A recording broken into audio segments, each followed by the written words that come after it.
টানা দাবদাহে বিপর্যস্ত জনজীবন, সহসা কমার লক্ষণ নেই। সীমাহীন ভোগান্তিতে খেটে খাওয়া মানুষ, বেড়েছে ডায়রিয়া ও নিউমোনিয়া প্রকোপ। প্রতীক পেয়েই ভোটের মাঠে প্রথম ধাপের উপজেলা নির্বাচনের প্রার্থীরা দিচ্ছেন নানা প্রতিশ্রুতি। ইসির প্রতি নির্বাচনে সুষ্ঠু পরিবেশ তৈরির আহ্বান।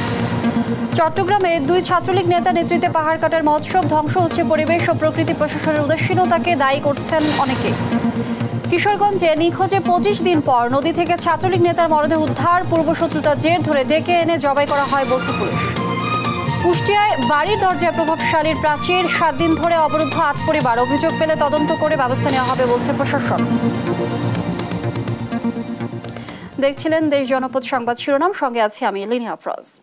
সারা দেশে টানা দাবদাহে বিপর্যস্ত জনজীবন। চুয়াডাঙ্গায় গত রাতের বৃষ্টিও কমাতে পারেনি গরমের তীব্রতা, বরং জেলার তাপমাত্রা আরও বাড়তে পারে বলছে আবহাওয়া অফিস। এদিকে চুয়াডাঙ্গা, যশোর সহ অনেক স্থানে দেখা দিয়েছে পানি সংকট।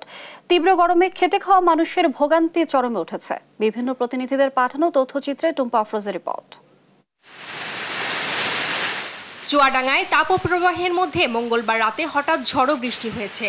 তবে এমন বৃষ্টিতে তাপমাত্রা কমা থেকে বাড়ার সম্ভাবনা বেশি বলছেন আবহাওয়া পর্যবেক্ষকরা। মঙ্গলবার রাতে 1.6 মিলিমিটার বৃষ্টিপাত রেকর্ড করা হলেও বুধবার দুপুর 12টায় তাপমাত্রা রেকর্ড করা হয় 39 ডিগ্রি সেলসিয়াস। এই বৃষ্টির সাথে তাপপ্রবাহের উপর যে প্রভাব পড়বে এরকমটা কোনো কারণ নেই, বরং তাপমাত্রা আরও বৃদ্ধি পেতে পারে এবং এই তাপপ্রবাহ যেটা আছে সেটা অব্যাহত থাকতে পারে।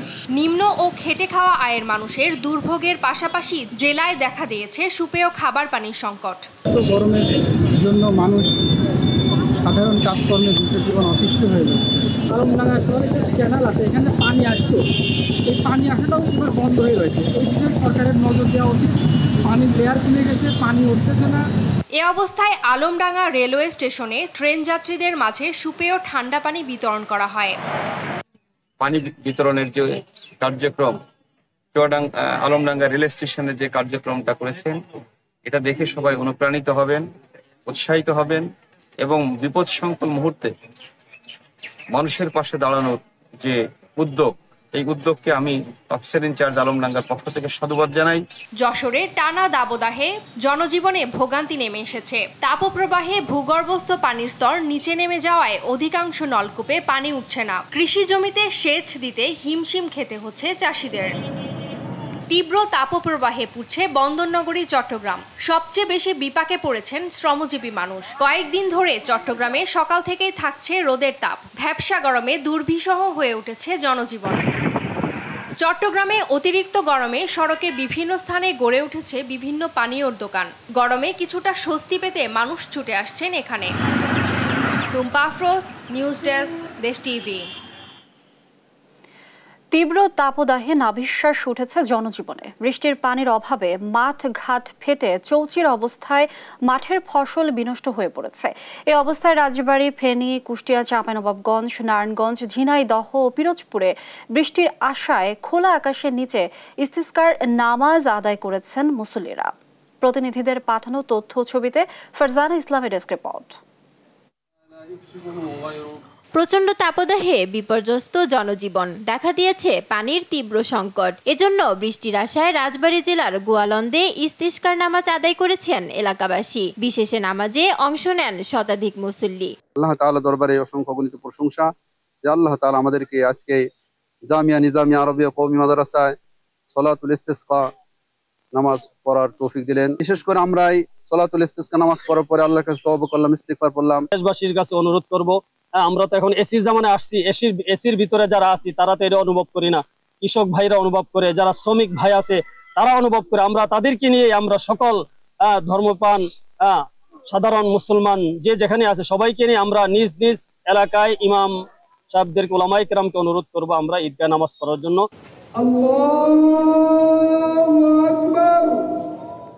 ফেনীতে বুধবার বেলা 11টায় শহরের আল জামিয়াতুল ফালাহিয়া কামিল মাদ্রাসা মাঠে ইস্তিসকার নামাজ আদায় করা হয়।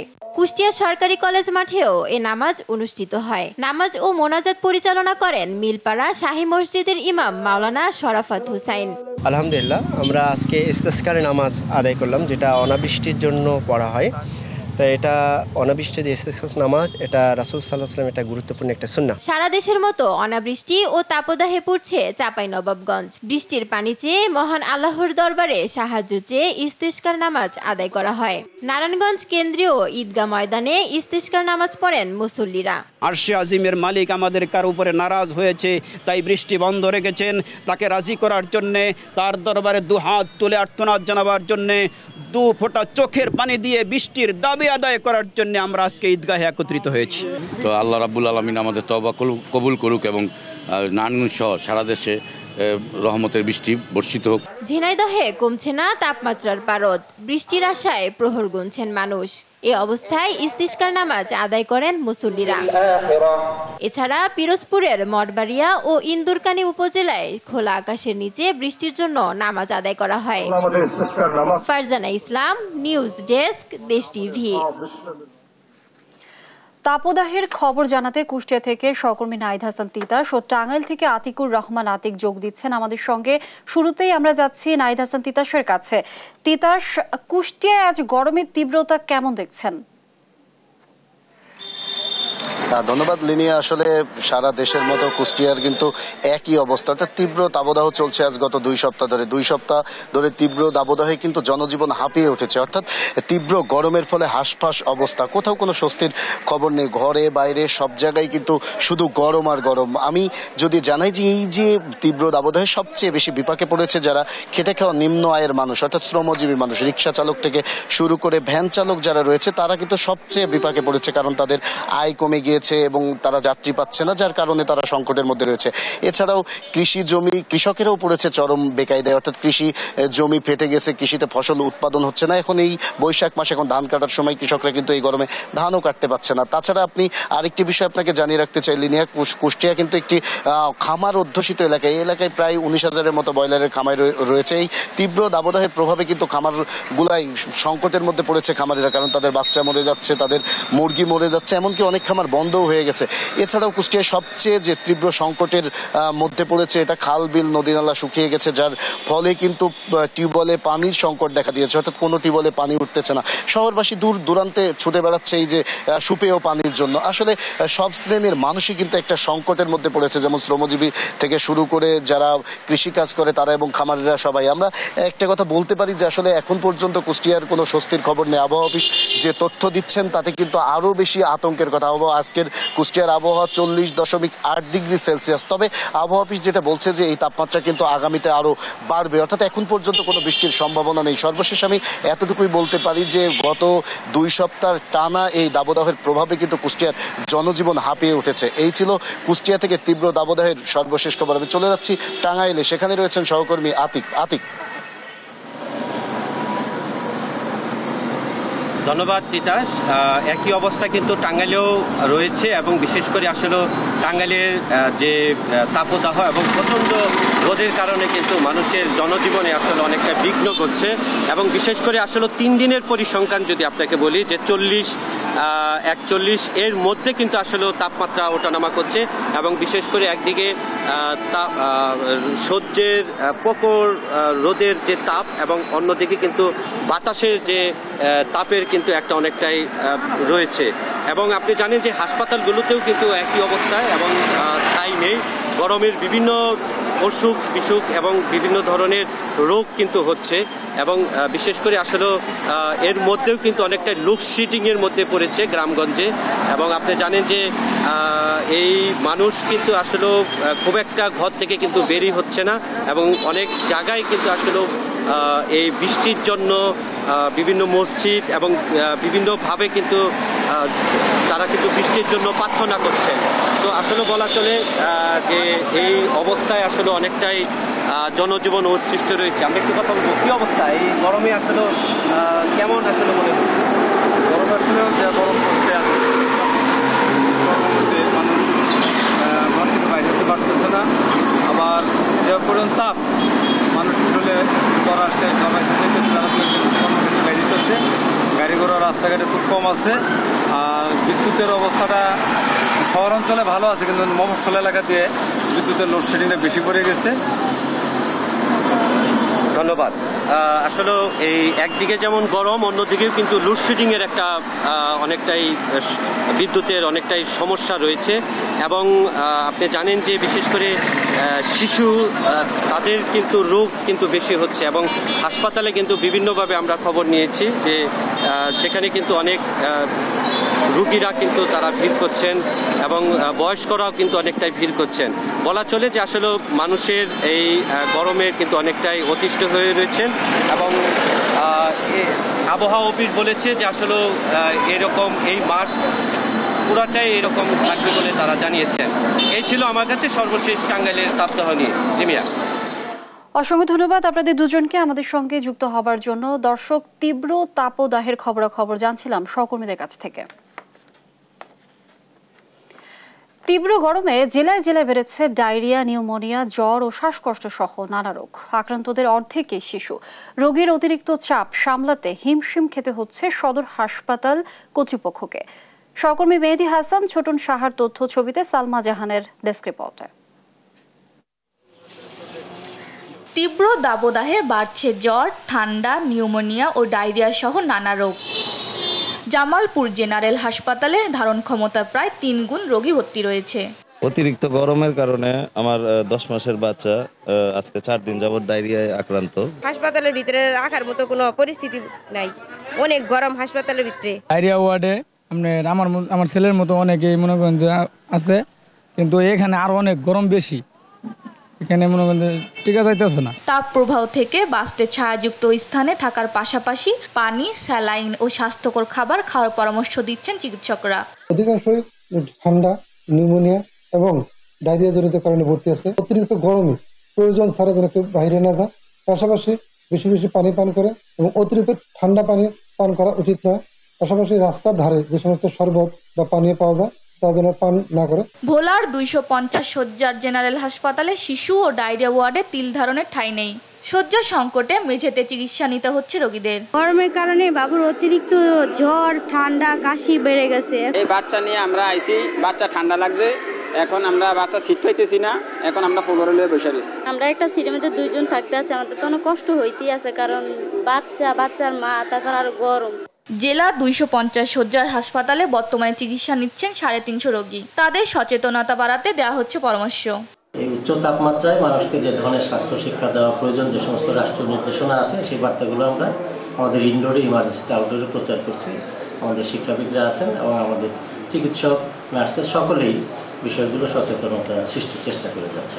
তাপমাত্রার এমন বৈরীভাব স্বাভাবিক না হলে রোগীদের সংখ্যা আরও বৃদ্ধির সংখ্যা চিকিৎসকদের। নিউজ ডেস্ক, দেশ টিভি। এদিকে উপজেলা নির্বাচনের প্রতীক পেয়ে প্রার্থীরা গণসংযোগে নেমেছেন, যাচ্ছেন ভোটারের কাছে, উন্নয়নে দিচ্ছেন নানা প্রতিশ্রুতি। নির্বাচনের দিন যাতে ভোটাররা কেন্দ্রে গিয়ে নির্বিঘ্নে ভোট দিতে পারেন সে পরিবেশ সৃষ্টির জন্য নির্বাচন কমিশনের প্রতি আহ্বান জানিয়েছেন প্রার্থীরা। প্রতিনিধিদের পাঠানো তথ্য ছবিতে শুভশ্রীটার রিপোর্ট। প্রতীক পেয়ে প্রচার প্রচারণায় ব্যস্ত সময় পার করছেন উপজেলা নির্বাচনের চেয়ারম্যান পদপ্রার্থীরা, দিচ্ছেন উন্নয়নের নানা প্রতিশ্রুতি। প্রচারণায় সোচ্চার বরিশাল 2 উপজেলা পরিষদ নির্বাচনের প্রার্থীরা। পছন্দের প্রতীক নিয়ে জয়ের ব্যাপারে আত্মবিশ্বাসী সবাই। এবার বরিশাল সদর ও বাকেরগঞ্জ উপজেলা পরিষদ নির্বাচনে মোট প্রার্থী 21 জন। দিন গেলে বোঝা যাবে আসলে কোন অবস্থা যায়, কিন্তু আমরা আশাবাদী যে এবারে সুষ্ঠু, সুন্দর, নিরপেক্ষ নির্বাচন হবে। আমরা আসলে একটি কথা বলতে চাই, আমরা একটা সুন্দর পরিবেশের মধ্যে নির্বাচনটা বাস্তবায়ন দেখতে চাই। জয়ের ব্যাপারে আমি শতভাগ আশাবাদী। এর কারণ হলো আমি এই অঞ্চলে দীর্ঘদিন যাবৎ ছাত্র রাজনীতির সাথে জড়িত। পিরোজপুরে 3 উপজেলায় মাইকিং, উঠান বৈঠক করে গণসংযোগে ব্যস্ত সময় পার করছেন প্রার্থীরা। 6ষ্ঠ উপজেলা পরিষদ নির্বাচনের প্রথম ধাপে পিরোজপুর সদর, নাজিরপুর ও ইন্দুরকানী উপজেলার মোট 33 জন প্রার্থী চেয়ারম্যান, ভাইস চেয়ারম্যান ও মহিলা ভাইস চেয়ারম্যান পদে প্রতিদ্বন্দ্বিতা করছেন। নোয়াখালীর সুবর্ণচর উপজেলায় চেয়ারম্যান পদে 2 জন, পুরুষ ভাইস চেয়ারম্যান পদে 4 জন ও মহিলা ভাইস চেয়ারম্যান পদে 4 জন প্রতিদ্বন্দ্বিতা করছেন। প্রতীক পেয়েই ব্যস্ত সময় পার করছেন তারা। সাধারণ ভোটারদের মধ্যে আমি একজন সাধারণ ভোটার হিসেবে যথেষ্ট উৎসব উদ্দীপনা দেখতে পাচ্ছি। প্রত্যাশা করি তারা আমাদের সুবর্ণচর উপজেলাকে স্মার্ট সুবর্ণচর হিসেবে গড়ে তুলবে, এই আশাবাদ আমি ব্যক্ত করি। তবে মনোনয়নপত্র প্রত্যাহার করেননি মাদারীপুরের সংসদ সদস্য আওয়ামী লীগের প্রেসিডিয়াম সদস্য শাহজাহান খানের ছেলে আসিফুর রহমান খান, কুষ্টিয়া সদর আসনের সংসদ সদস্য মাহবুবুল আলম হানিফের ভাই আতাউর রহমান আতা, নরসিংদীর পলাশের সংসদ সদস্য ডক্টর আনোয়ারুল আশরাফ খানের সম্বন্ধী শরীফুল হক, বগুড়া সারিয়াকান্দি ও সোনাতরাল এমপি শাহাদার মান্নানের ভাই ও ছেলে। তাদের বিরুদ্ধে ব্যবস্থা নেওয়ার দাবি জানিয়েছেন জেলা আওয়ামী লীগের নেতারা। 8 মে প্রথম ধাপের ভোট গ্রহণের মধ্য দিয়ে দেশব্যাপী শুরু হবে উপজেলা পরিষদ নির্বাচন। এই লক্ষ্যে নির্বাচন কমিশন প্রথম ধাপে 150 উপজেলায় ভোট গ্রহণের জন্য সব ধরনের প্রস্তুতি শেষ করেছে। শুভশ্রী রায়, নিউজ ডেস্ক, দেশ টিভি। চট্টগ্রামে একের পর এক ধ্বংস হচ্ছে পাহাড়। বায়েজিদ এলাকার চন্দ্রনগরে প্রায় 10 একর আয়তনের নাগিন পাহাড় কাটতে কাটতে এখন অনেকটাই সংকুচিত। নগরী জালালাবাদ ওয়ার্ড আওয়ামী লীগের যুগ্ম সাধারণ সম্পাদক বাহার উদ্দিন ও সাংগঠনিক সম্পাদক মোহাম্মদ শামসুদ্দিনের নেতৃত্বে চলছে পাহাড় কেটে প্লট তৈরি। এ নিয়ে প্রশাসনের উদাসীনতাকে দায়ী করেছেন পরিবেশবিদরা। যদিও প্রশাসনের দাবি নিয়মিত অভিযান চলছে।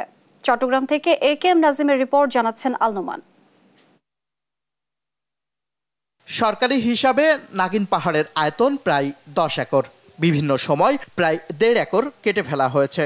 স্থানীয়দের অভিযোগ, রাজনৈতিক নেতা সহ স্থানীয় প্রভাবশালীরা দীর্ঘদিন ধরে রাতের আধারে কাটছে পাহাড়টি। একাংশ দখল করে গড়ে তোলা হয়েছে প্লট। টিনের উঁচু বেড়া দিয়ে ঢেকে রাখা হয়েছে পুরো এলাকা। বাইরে থেকে বোঝার উপায় নেই পাহাড়ের অবস্থা কি। নাগিন পাহাড়ের অবশিষ্ট দক্ষিণ অংশও কেটে ফেলা হচ্ছে, তবে প্রভাবশালীদের ভয়ে কেউ মুখ খুলতে নারাজ। আমরা আগ ধরেই দেখছি যে এখানে পাহাড় একটাই, এমন এটা লই ঝামেলা চলতেছে।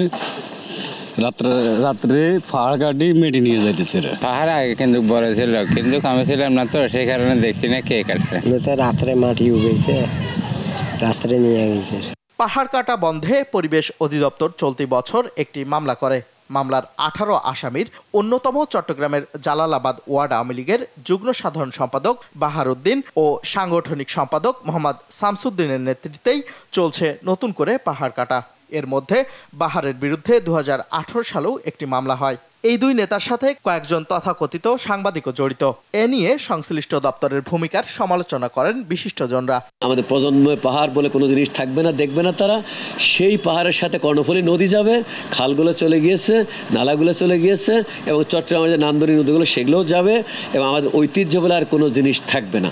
তবে জেলা প্রশাসকের দাবি, পাহাড় কাটা বন্ধে মামলাসহ নিয়মিত অভিযান চলছে। পাহাড় রক্ষায় চট্টগ্রামের 52টি পাহাড়ে সাইনবোর্ড লাগানোর কথাও জানান তিনি। পাহাড় কাটা বন্ধ করার জন্য চট্টগ্রামে 52টি পাহাড়ে 52টি সাইনবোর্ড লাগানো হয়েছে। গত 1 বছরে প্রায় 173টি মোবাইল কোড করা হয়েছে এবং প্রায় 2 লক্ষ টাকা জরিমানা করা হয়েছে। 39 জনকে কিন্তু আমরা জেল দিয়েছি। পাহাড় কেটে প্লট বাণিজ্যের বিষয়ে বক্তব্যের জন্য বারবার ফোন করা হলেও সাড়া দেননি ক্ষমতাসীন দলের এই দুই নেতা। এভাবে চলতে থাকলে ভবিষ্যৎ প্রজন্ম চট্টগ্রামে আর পাহাড় দেখবে না। তাই পাহাড় খেকোদের বিরুদ্ধে কঠোর ব্যবস্থা নেওয়ার দাবি পরিবেশবিদদের। নিউজ ডেস্ক, দেশ টিভি।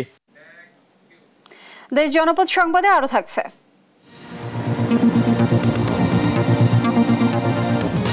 রানা প্লাজা ট্র্যাজেডিতে জড়িতদের বিচার হয়নি 11 বছরেও ক্ষুব্ধ নিহত ও আহতদের স্বজনেরা।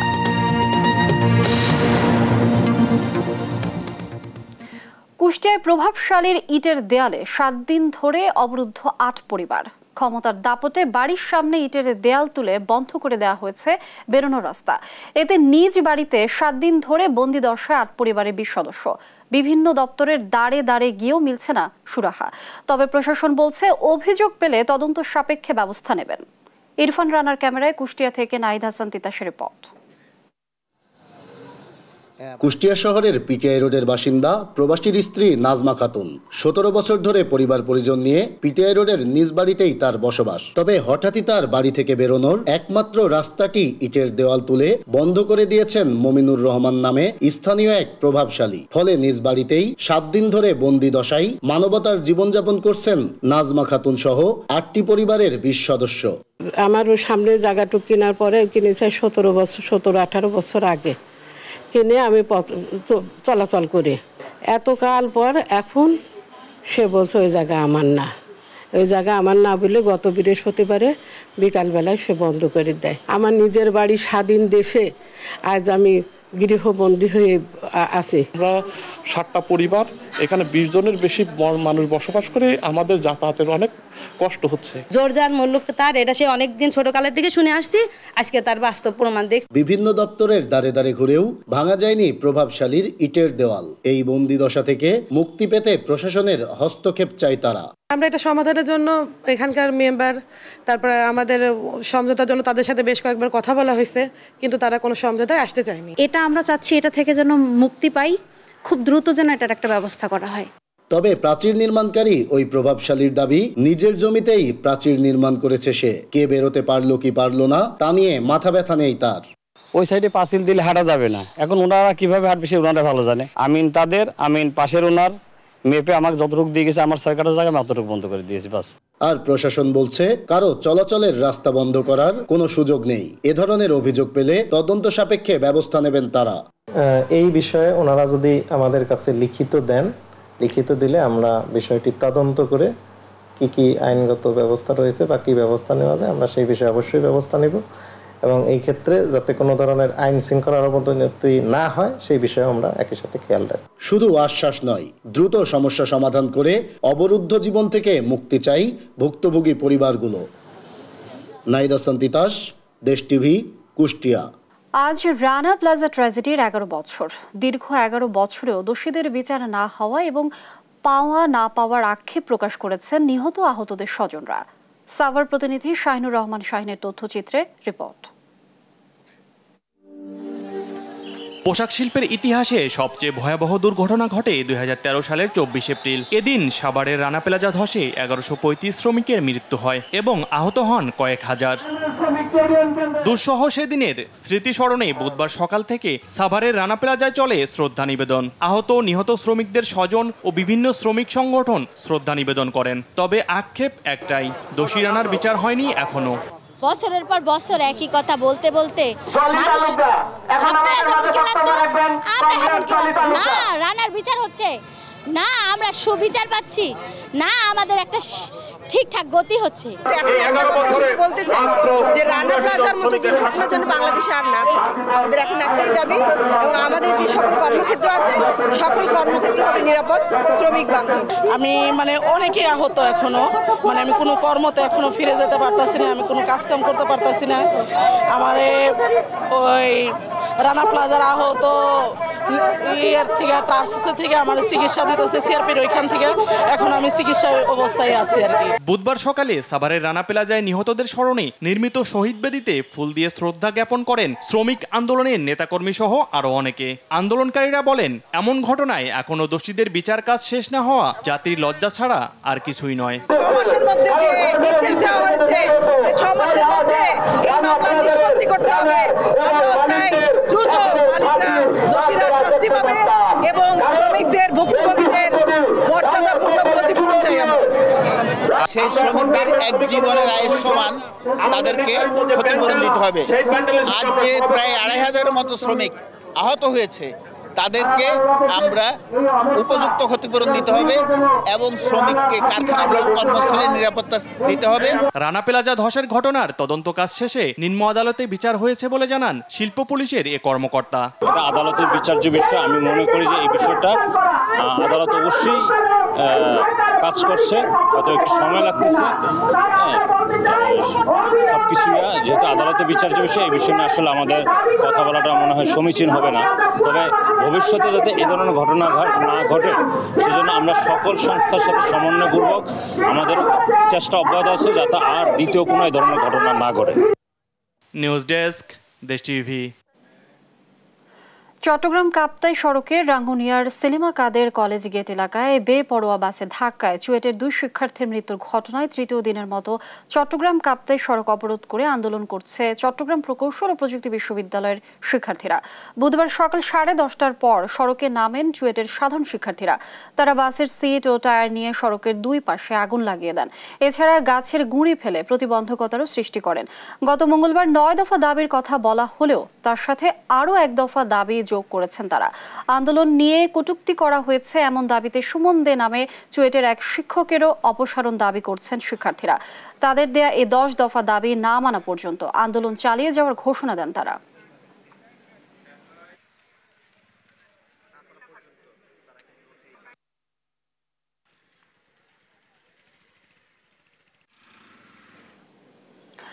সবশেষ পরিস্থিতি জানবো দর্শক, সরাসরি যুক্ত হচ্ছেন সহকর্মী একে নাজিম।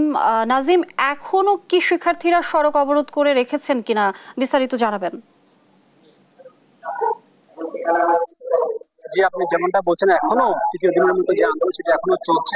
এখনো কাপ্তাই যে সড়ক রয়েছে সেই সড়কটি এখনো বন্ধ রয়েছে। এখনো অবরুদ্ধ সড়কের উপরে আসলে কাছের গুঁড়ি ফেলে এবং টায়ার দিয়ে আগুন জ্বালিয়ে এখনো অবরুদ্ধ করে রেখেছে শিক্ষার্থীরা। পাশাপাশি বিশ্ববিদ্যালয়ের ভিতরের বিক্ষোভ মিছিল করছে শিক্ষার্থীরা। তারা তাদের দাবি দেওয়া নিয়ে তারা বারবার বলছে তাদের দাবি পূরণ করতে হবে, কিন্তু বিশ্ববিদ্যালয় প্রশাসন বলছে তাদের যে দাবি দেওয়া হয়েছিল সেগুলো প্রায় মেনে নেওয়া হয়েছে। এদিকে আজ দুপুরবেলা যে শাহমানত যে বাসটি রয়েছে সে বাসের গাড়ি চালককে আটক করেছে পুলিশ। পাশাপাশি তাদের যে 9 দফা দাবি ছিল সেই 9 দফা দাবির সাথে আরেকটি দাবি যুক্ত হয়েছে, যে হচ্ছে যে বিশ্ববিদ্যালয়ের শিক্ষক তাদের এই আন্দোলনের কটূক্তি করেছিল। সে কটূক্তির প্রতিবাদে তারা বলছে সেই বিশ্ববিদ্যালয়ের শিক্ষকের যে সুমন দে নামে যে শিক্ষক তাকে অপসারণ করতে হবে, কিন্তু বিশ্ববিদ্যালয় প্রশাসন ইতিমধ্যে সে শিক্ষককে শোকজ করেছেন বলে আমরা জানতে পারছি। এখন ক্যাম্পাসের পরিস্থিতি একরকম উত্তাল বলা যায়, কারণ ক্যাম্পাসে ভিতরে শিক্ষার্থীরা অবস্থান নিয়েছেন। পাশাপাশি তারা তাদের যেসব দাবি দেওয়া এগুলো নিয়ে বারবার তারা বিশ্ববিদ্যালয় প্রশাসনকে বলার চেষ্টা করছেন এবং বিশ্ববিদ্যালয়ের ভিতরে আসলে তারা বিক্ষোভ মিছিল করছেন। ইতিমধ্যে শিক্ষার্থীরা এখানে বিকালে যারা নিহত হয়েছেন তাদের স্মরণে কালো বেজি ধারণ করবেন এবং মোমবাতি জ্বালাবেন বলে আমরা জানতে পেরেছি। তবে এখন পর্যন্ত বিশ্ববিদ্যালয় প্রশাসনের পক্ষ থেকে যে উদ্যোগ তারা বারবার বলছেন যে তাদের দাবি দেওয়া মেনে নেওয়া হচ্ছে, কিন্তু শিক্ষার্থীরা সেটি মানছেন না। এই কারণে আসলে একরকম উত্তাল বলা যায় এই বিশ্ববিদ্যালয়টি। তবে এই সড়ক বন্ধ হওয়ার কারণে সড়কের যারা যান চলাচল করে এবং যারা যাত্রীরা রয়েছেন তাদের চরম ভোগান্তির মধ্যে করতে হয়েছে। এখনো সেই সকাল থেকে এখন বিকাল হতে চললো এখনো এই সড়কটি বন্ধ রয়েছে। এই সড়কটি বন্ধ হওয়ার কারণে দুই পাশের যারা সাধারণ মানুষ রয়েছেন এবং যারা যাত্রী রয়েছেন তাদের চরম ভোগান্তির মধ্যে পড়তে দেখা গেছে। বিশ্ববিদ্যালয়ের এই সমস্যা যে আন্দোলন চলছে এটি কবে নাগাদ অবসান হবে বা কবে নাগাদ পরিস্থিতি নিয়ন্ত্রণ হবে সেটা এখন পর্যন্ত বলা যাচ্ছে না, কিন্তু আইন শৃঙ্খলা বাহিনীর পক্ষ থেকে বলা হচ্ছে তারা যে কোনো ধরনের পরিস্থিতির মোকাবেলা এবং যে কোনো ধরনের অপ্রীতিকর ঘটনা এড়াতে তারা প্রস্তুত রয়েছেন। এই ছিল চুয়েট থেকে আমার কাছে থাকা সর্বশেষ। নাজিম, অসংখ্য ধন্যবাদ আপনাকে। দর্শক, বেপরোয়া বাসের ধাক্কায় চুয়েটের 2 শিক্ষার্থীর মৃত্যুর ঘটনায় তৃতীয় দিনের মতো চট্টগ্রাম প্রকৌশল প্রযুক্তি বিশ্ববিদ্যালয়ের শিক্ষার্থীরা অবরোধ করেছেন। এই বিষয়ে বিস্তারিত জানাচ্ছিলেন সহকর্মী নাজিম। পঞ্চগড়ে এশিয়ান হাইওয়ে সড়কে মাহিন্দ্র ট্রাকের সংঘর্ষে ঘটনাস্থলে এক নারী চালক নিহত হয়েছেন। গুরুতর আহত হয়েছেন আরও 4 জন। আহতদের উপজেলা স্বাস্থ্য কমপ্লেক্সে প্রাথমিক চিকিৎসা দেওয়া হয়। 2 জনের অবস্থা অবনতি হলে তাদেরকে অন্যত্র স্থানান্তর করা হয়। প্রত্যক্ষদর্শীরা জানান সকাল 9টার দিকে দুর্ঘটনা ঘটে। চন্দনবাড়ি ইউনিয়নের কলাপাড়া সড়কে দেবীগঞ্জ থেকে আসা ট্রাকের সাথে বিপরীত দিক থেকে আসা মাহিন্দ্রের সংঘর্ষ হয়। খবর পেয়ে দ্রুত ঘটনাস্থলে যান ফায়ার সার্ভিস কর্মীরা।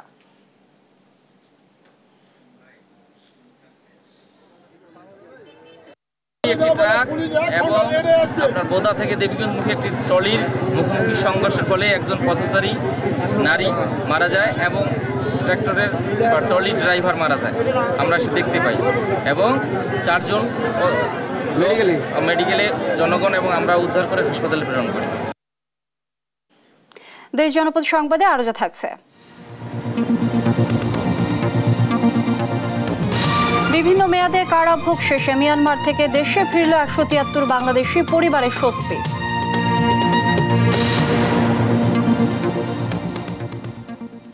কিশোরগঞ্জে নিখোঁজের 25 দিন পর নরসুন্দা নদী থেকে উদ্ধার করা হলো ছাত্রলীগ নেতা মোখলেস উদ্দিনের গলিত মরদেহ। এই ঘটনায় একজনকে আটক করেছে পুলিশ। নৃশংস হত্যাকাণ্ডে জড়িতদের দৃষ্টান্তমূলক শাস্তির দাবি স্বজন ও এলাকাবাসীর।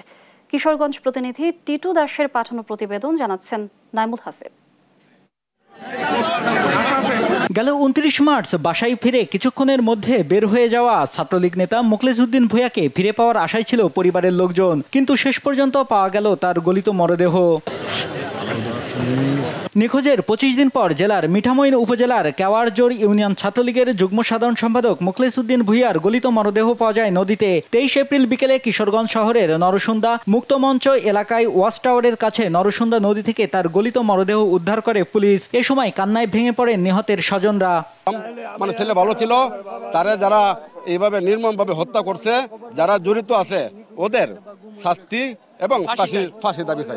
পরিকল্পিতভাবে অনেক দিন ধরে এরা প্ল্যান করে এটা করছে, এর সাথে অনেকে জড়িত আছে, একা করতে পারবো না অবশ্যই এই কাজটা, সাথে অনেক লোক ছিল, অবশ্যই আমরা চাই অবশ্যই সাথে যারা জড়িত আছে সবাই ফাঁসি চাই আমরা। মোখলেসের বন্ধু মিঠামইন উপজেলার কেওয়ারজোড় ইউনিয়নের ফুলপুর গ্রামের মিজান শেখ ফোন করে তাকে বাসা থেকে ডেকে নিয়ে যায়। এরপর থেকে নিখোঁজ ছিলেন মোখলেস। হত্যায় জড়িত থাকার অভিযোগে হবিগঞ্জ জেলার শায়েস্তাগঞ্জ থেকে মূল ঘাতক মিজানকে আটক করে পুলিশ। তার স্বীকারোক্তি অনুযায়ী নরসুন্দা নদীতে গেল 2 দিন ধরে অভিযান চালায় আইন শৃঙ্খলা বাহিনী। অবশেষে সিমেন্টের ব্লক বেঁধে ডুবিয়ে রাখা অবস্থায় ছাত্রলীগ নেতা মোখলেছউদ্দিনের মরদেহ উদ্ধার করা হয়। হত্যায় ব্যবহৃত ছুরিটিও উদ্ধার করা হয়েছে বলে জানায় পুলিশ। 16 তারিখের পর থেকে টানা 6 দিন অভিযান চালিয়ে একজনকে গ্রেপ্তার করা হয়, যিনি এই মামলার আসামি। তাকে গ্রেপ্তার করার পরে এই পুরো বিষয়টা খোলাসা হতে থাকে এবং তিনি যেটিকে আমাদেরকে অবহিত করেন যে তাকে হত্যা করা হয়েছে, জবাই করে হত্যা করা হয়েছে এবং তার লাশ যাতে পানি থেকে মানে ফুলে না ওঠে এর জন্য তার পেটে একাধিক আঘাত করা হয়েছে, যাতে এরপর ব্লক দিয়ে বেঁধে তাকে নরসুন্দা নদীর এই ব্রিজের নিচে ফেলে রাখা হয়েছে। পুলিশ নিহতের মরদেহ উদ্ধার করে ময়নাতদন্তের জন্য শহীদ সৈয়দ নজরুল ইসলাম মেডিকেল কলেজ হাসপাতালের মর্গে পাঠিয়েছে। ছাত্রলীগ নেতা মোখলেছউদ্দিন ভূঁইয়া মিঠামইন উপজেলার কেওয়ারজোড় ইউনিয়নের ফুলপুর গ্রামের মকবুল হোসেনের ছেলে। নিউজ ডেস্ক, দেশ টিভি। মিয়ানমারে বিভিন্ন মেয়াদে কারাভোগ শেষে রাখাইন রাজ্যের সিটওয়ে কারাগার থেকে 173 বাংলাদেশি আজ দেশে ফিরছেন। এর মধ্যে 129 জন কক্সবাজার জেলার, 30 জন বান্দরবানের, 7 জন রাঙামাটির, খাগড়াছড়ি, নোয়াখালী, নারায়ণগঞ্জ, চট্টগ্রাম, রাজবাড়ী, নরসিংদী ও নীলফামারী জেলার 1 জন করে। কক্সবাজার থেকে বিস্তারিত জানাচ্ছেন সৌরভ দেব, জানাচ্ছেন শুভশ্রী রায়।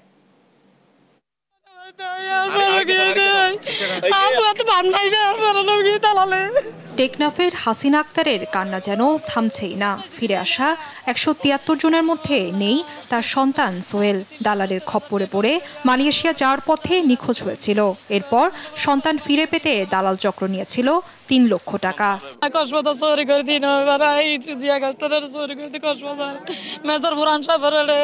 বুধবার তীব্র খরতাপে কক্সবাজারের নুনিয়াছড়া জেটিঘাটে স্বজন ফিরে পেতে অপেক্ষা হাসিনার মতো শত শত মানুষের। একটা 15 মিনিটে মিয়ানমার কারাভোগ শেষে জাহাজে চড়ে ফিরে 173 বাংলাদেশি। এ সময় সেখানে দারুণ এক আবেগময় মুহূর্তের অবতারণা হয়।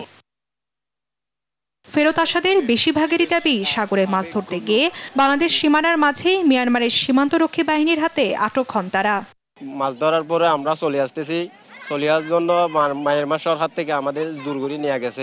5 বছর জেল মাইরা দিয়েছে। আমরা সেখানে 14 মাস আসছিলাম, 14 মাস পরে বাংলাদেশ আসতেছি। সেই সাথে প্রিয়জনকে ফিরে পেয়ে খুশি স্বজনরাও।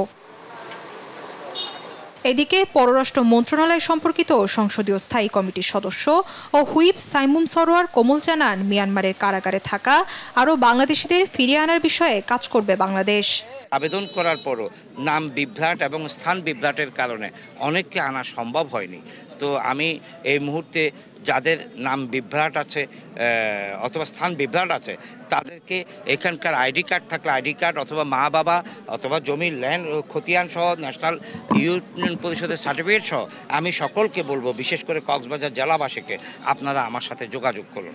এর আগে মিয়ানমার সিটওয়ে বন্দর থেকে মিয়ানমার নেভাল শিপ চিনডুইন নামক জাহাজ থেকে 173 জনকে বাংলাদেশি জাহাজে স্থানান্তর করা হয় মাঝ সমুদ্রে। 73 জন বাংলাদেশি। নিউজ ডেস্ক, দেশ টিভি। পিরোজপুরে সৈয়দ রাসেল নামের এক ছাত্রলীগ কর্মীকে পিটিয়ে হত্যার প্রতিবাদ ও বিচার দাবিতে বিক্ষোভ করেছে তার সহপাঠী ও এলাকাবাসী। বুধবার দুপুরে পিরোজপুর শহরে বিক্ষোভ মিছিল ও মানববন্ধন করে তারা। এই সময় তারা শিগগিরই দোষীদের গ্রেপ্তার ও দৃষ্টান্তমূলক বিচারের দাবি জানায়। এর আগে মঙ্গলবার দুপুরে পিরোজপুরের কদমতলা ইউনিয়ন পরিষদের সামনে রাসেলের উপর হামলা হয়। সে রাতেই খুলনায় চিকিৎসাধীন অবস্থায় মৃত্যু হয় তার। স্বজনরা জানায়, পূর্বশত্রুতার জেরেই তাকে পিটিয়ে হত্যা করা হয়েছে। নিহত রাসেল ছিলেন পিরোজপুর সরকারি সোহরাওয়ার্দী কলেজের অনার্স দ্বিতীয় বর্ষের ছাত্র। জড়িত ছিলেন ছাত্রলীগের রাজনীতির সঙ্গে।